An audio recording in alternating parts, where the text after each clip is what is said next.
Since the start of the coronavirus pandemic, there has been an exponential increase in gender-based violence, including teenage pregnancy, domestic violence, and child forced into marriages. This situation worsens existing vulnerabilities of burdens and exposes men, women, girls, boys, and persons living with disabilities to more risks and increases insecurity and tensions in their households. Now, GBV is one of the greatest challenges communities face during emergencies. Child protection system laws, policies, regulations, and services across all social sectors, especially social welfare, education, health, and security, are weakened and disrupted. Over many years, we have seen the upsurge of gender-based violence and its parallel relation to teenage pregnancy. Now, tonight on Front Row, we shine a spotlight on these vices while trying to find a way of accelerating the implementation of solutions. Good evening. Thank you for joining us. I'm Ashley Mazuri. Now, engage us on our social media platforms and our SMS line 22155. We're asking you tonight, have you experienced any form of gender-based violence? What action did you take? At Ashley Mazuri, at KT News KE across all platforms. Now, let's meet our panelists. We begin with Kate Maina Vole, who is the Country Director for Plan International Kenya, an organization that advances children's rights and equality for girls. Kate has more than 20 years of experience managing programs across education, child protection, and social welfare system sectors in East and Southern Africa. Before joining Plan International, Kate was the Sub-Saharan Regional Director for the Education Development Trust. She has also worked for USAID in Malawi and Kenya, as an education advisor for UNICEF in Zambia, and spent 9 years with Christopher Blinden Mission as Deputy Regional Director. Now, next we have Alberta Wambua, who has worked in the field of gender-based violence management for 15 years and currently works at the Gender Violence Recovery Center, a charitable trust of the Nairobi Women's Hospital, as the Executive Director. In her years at GBVRC, she has implemented programs on gender-based violence, prevention and response in 9 hospitals. She has coordinated a center of excellence in the management of gender-based violence through provision of free quality and comprehensive medical treatment and psychosocial support to more than 3,600 survivors annually. Ms. Wambua is also a co-chair of the National Gender Sector Working Group under the State Department of Gender Affairs. We also have Dr. Annette Mbogo, an advocate of the High Court of Kenya with 15 years standing. She has over a decade's work experience within civil society and currently serves as the Executive Director of Kituo cha Sheria Legal Advice Center. Now, Kituo cha Sheria Legal Advice Center is the oldest legal aid and non-governmental organization in East, Central, and the Horn of Africa. Dr. Mbogo has teaching experience from the University of Nairobi's School of Law. Her research interests are gender, access to justice, human rights, peace, transitional justice, and clinical legal education. Well, welcome to all our panelists. Before we dive into that conversation, poverty and lack of sex education among teenagers in Homa Bay County is being blamed for the increase in the number of teen pregnancies in the county.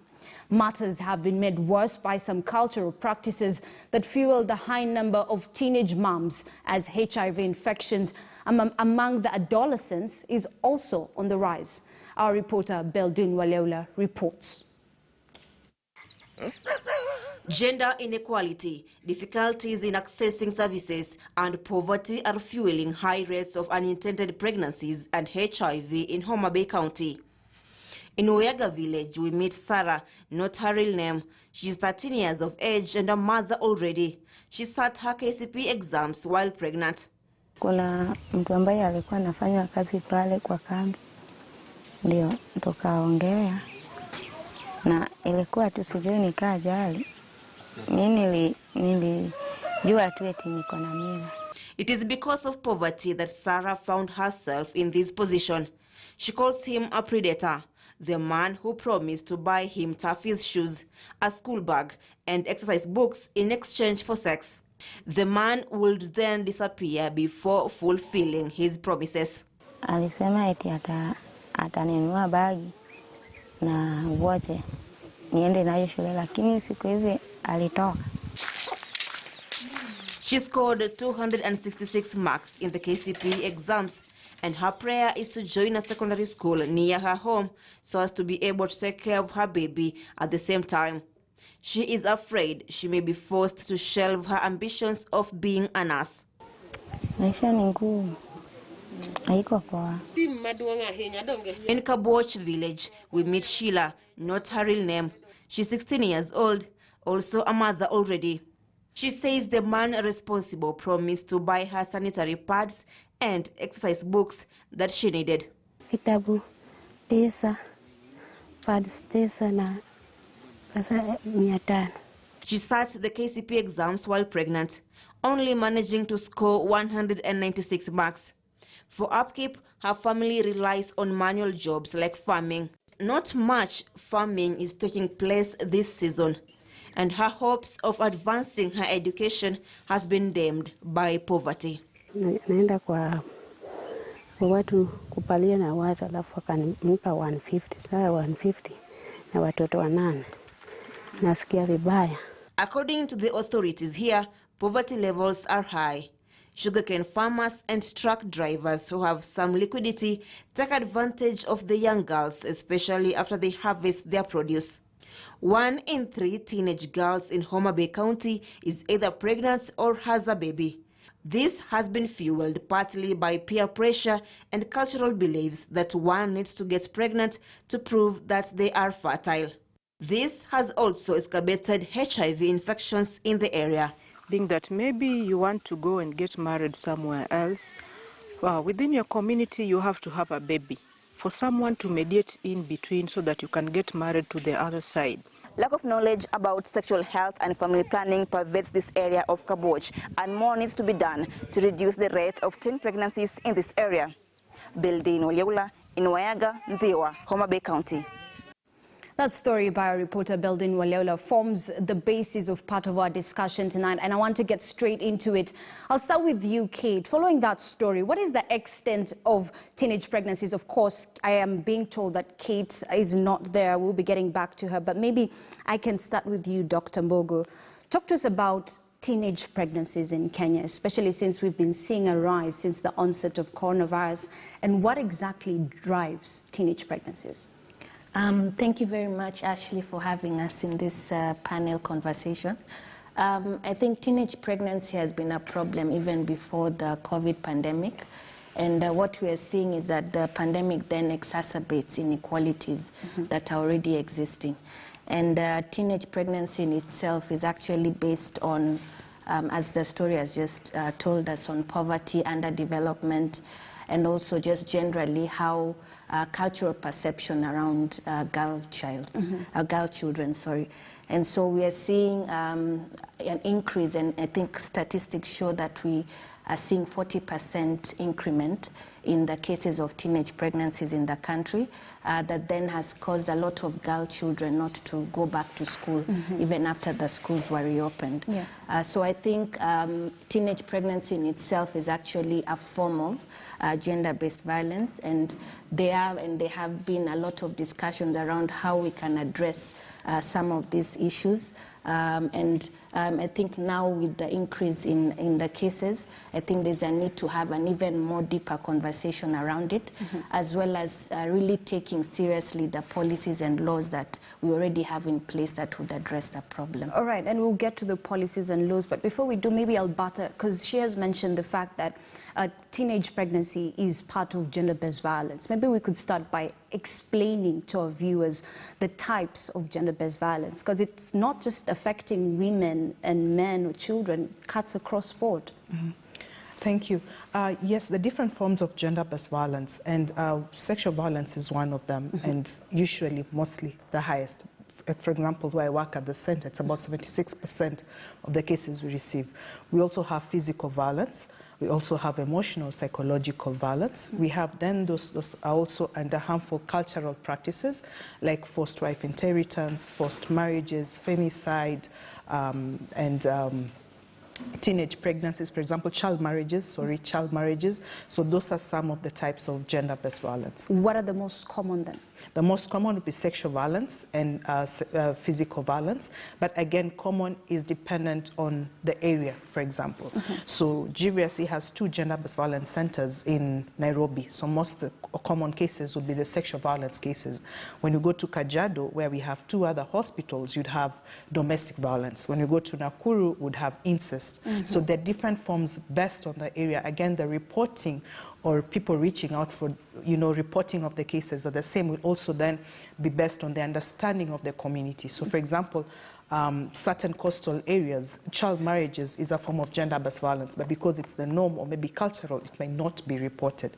So again, it's the people understand, the public understanding what gender-based violence is, reporting, and also trusting the system you're able to access services or report. All right. Allow me to just stay with you for a moment, because you have a recovery center. Yes. On a day-to-day basis, what happens? How many cases do you receive? So tying up with the documentary and what Daktari has said, on a day-to-day basis, not a normal month, because gender-based violence is not normal, but when there's no conflict, there's no, disruption, we'd have about 3,600 cases in 1 year. During the COVID period, that's the highest, that's the year since inception, that's 20 years ago, that received the highest number of cases. That was about 4,067 cases. And not all of them, and not all cases were reported. Again, that also changed. So, of course, the last 1 year, the presentation and the timeliness of access to services, that also changed. Okay. So maybe I should answer on a day-to-day basis. What would happen is that the survivors would reach out for help. That either most of them would be walking. The next highest source of referral would be from the National Police Service. Others would be from other sources, for example, the schools, the churches. And when the survivors would come through the integrated model, they're able to get the medical treatment and psychosocial support, either individually or as a group, just in summary. All right, Dr. Mbogo, coming back to you. Getting justice, access to justice seems still to be a problem in our country, in our society. What are the gaps from where you sit? I think, before COVID pandemic began, I think the gaps have been first the low literacy levels. Here we're talking about legal literacy. To what extent does the public know what the law says, what does the law provide, and even how do they approach the courts, for example. And also because a lot of the court processes are very technical, then there's a need to have some form of formal literacy. And we also have a lot of our communities may not really have formal literacy that would empower them to then access the courts. We've also been experiencing challenges around logistics. So how far is a court station from where, really the marginalized communities are, and to what extent do they have funds to even access the court stations? And so I think now, when it comes to COVID, the COVID pandemic has brought in quite a number of new issues, especially in relation to access to justice. And we in the legal sector now saying that the pandemic is not just a health crisis, but it's a justice crisis. Because on the onset of the pandemic, we had a lot of the courts closed down temporarily. And that meant that those people who may have needed to access courts for, whether you have gender-based violence cases or any other cases, could not then access courts physically. Later on, then, the judiciary came up with an online platform. That's an e-filing system, as well as using of online platforms to access courts. And this has proven to be good for lawyers, but not very good for, indigent people, because then the use of online platforms means that you have to have access to a device that uses internet. You have to have internet connectivity. You also have to understand how the platform operates. And a lot of our communities, especially really the poor of the poorest, may not have access to this kind of information. And even for women, it is even more difficult. So to what extent does really the poor woman in a rural area have access to a cell phone? And you'd find that many do not even have email accounts, and all this is what is required to then access the e-filing platform, as well as the online platforms. So what we have been seeing then, sorry, is that the courts have now even become more inaccessible than they were before the pandemic. And we as Kituo, what we have tried to do is then find ways within our own programs so that our clients, especially those who are not represented by counsel, can come to our office and then access the online court platforms through our offices. But then we have also filed a case which is live in court right now, where we're asking the Chief Justice to either physically fully reopen the courts or come up with mechanisms within the court infrastructure that then allows for use of technology and for people who need access to justice, whether they have cases of gender-based violence, can then access the court stations and have use of technology from there. So we are seeing that these are some of the things that need to be done so that the courts are more accessible for use of people who have faced any form of gender-based violence. All right, we'll continue with this conversation. I just want us to take a short breather. We'll be back with more.